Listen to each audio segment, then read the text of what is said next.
السلام علیکم ورحمۃ اللہ وبرکاتہ۔ الحمدللہ جی، آج اللہ تعالیٰ کی توفیق سے ہم لوگ 20ویں پارے تک پہنچ چکے ہیں، اور ابھی کچھ دیر پہلے ہم لوگوں نے سورہ نمل کی کچھ آیات کی بھی تلاوت سنی تھی، اور اگلی سورہ کی بھی۔ سورۃ النمل میں آیت نمبر 82 سے لے کے 84 تک اللہ سبحانہ تعالیٰ کچھ سائنس کا ذکر کرتے ہیں، اور خاص طور پہ بڑی حیران کن آیات کے اندر ذکر کیا ایک ایسی مخلوق کا جس کو اللہ سبحانہ تعالیٰ دابۃ من الارض کہتے ہیں، کہ ایک ایسا کوئی بیسٹ ہوگا جو قیامت کے قریب، قرب قیامت کے ٹائم پر زمین میں سے نکل کے آئے گا اور وہ لوگوں سے گفتگو کرے گا۔ اللہ سبحانہ تعالیٰ فرماتے ہیں وَإِذَا وَقَعَ الْقَوْلُ عَلَيْهِمْ أَخْرَجْنَا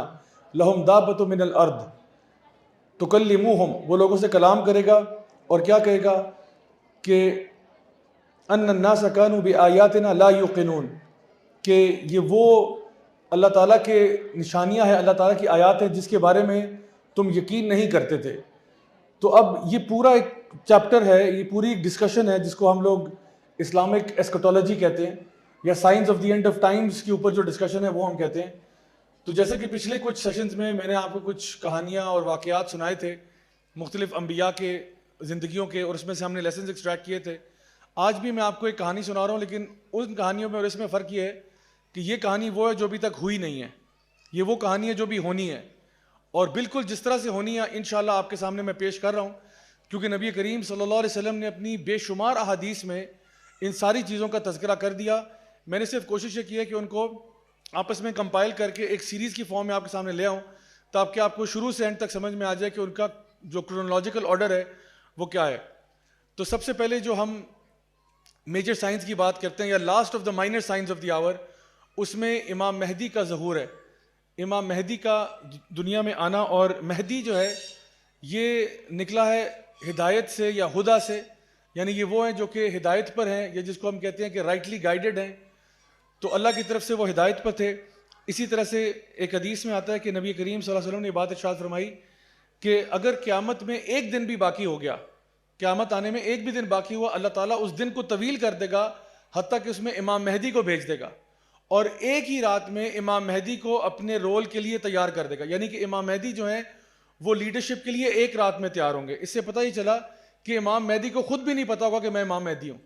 یعنی ان کی جو بھی صلاحیات ہیں، جو بھی خصوصیات ہیں، جو بھی کوالٹیز اور ایٹریبیوٹس ہیں، ویسے وہ شروع سے ہی بہت اچھے انسان ہوں گے، لیکن جو ان کی لیڈرشپ پوٹینشیل ہے وہ ایک رات کے اندر اندر اللہ تعالیٰ ان کو عطا فرما دے گا۔ اور آپ نے فرمایا کہ ان کی جو لینیج ہے وہ میری لینیج ہے، یعنی کہ نبی کریم صلی اللہ علیہ وسلم کے خاندان میں سے ہوں گے۔ بعض علماء نے بیان کیا کہ وہ حضرت فاطمہ رضی اللہ عنہ کی فیملی میں سے ہیں، بلکہ سیدنا حسن کی نسل میں سے، ان کی فیملی میں سے آگے، ان کی لینیج میں سے ہیں۔ اور آپ نے فرمایا صلی اللہ علیہ وسلم نے کہ ان کا نام میرے نام جیسا ہوگا، اور ان کے والد کا نام میرے والد کے نام جیسا ہوگا، یعنی کہ امام مہدی کا جو اصل نام ہے وہ محمد ابن عبداللہ ہوگا۔ ان کے بارے میں ڈسکرپشن میں یہ بتایا کہ ان کا ماتھا چوڑا ہوگا، ناک ان کا جو ہے پرومیننٹ ہوگا یا اونچا ناک ہوگا، اور اس کے ساتھ ساتھ ان کا جو دور خلافت کہہ لیں، دور حکومت کہہ لیں، وہ بعض روایات میں 7 سے 9 سال کے بیچ میں بتایا جاتا ہے کہ اتنا عرصہ ہوگا جب کہ وہ زمین کے اوپر خلافت کریں گے۔ جس ٹائم پر وہ آئیں گے تو یہ بدترین دور ہوگا مسلمانوں کے لیے، یعنی کہ دنیا بھر میں بھی حالات بہت خراب ہوں گے، سب سے زیادہ مورل کرپشن، اور جسے کہتے ہیں نا کہ جو سوسائٹل ڈیمیجز جتنے ہو سکتے ہیں،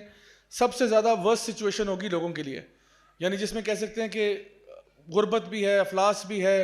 اور فحاشی وغیرہ، اور یہ سارے جو برے جتنے بھی سوشل ایولز ہو سکتے ہیں وہ اس ٹائم پہ معاشرے میں عام ہوں گے۔ ان کا تعلق بیسکلی مدینہ سے ہوگا، لیکن حالات کی وجہ سے وہ مکہ کی طرف موو کر جائیں گے۔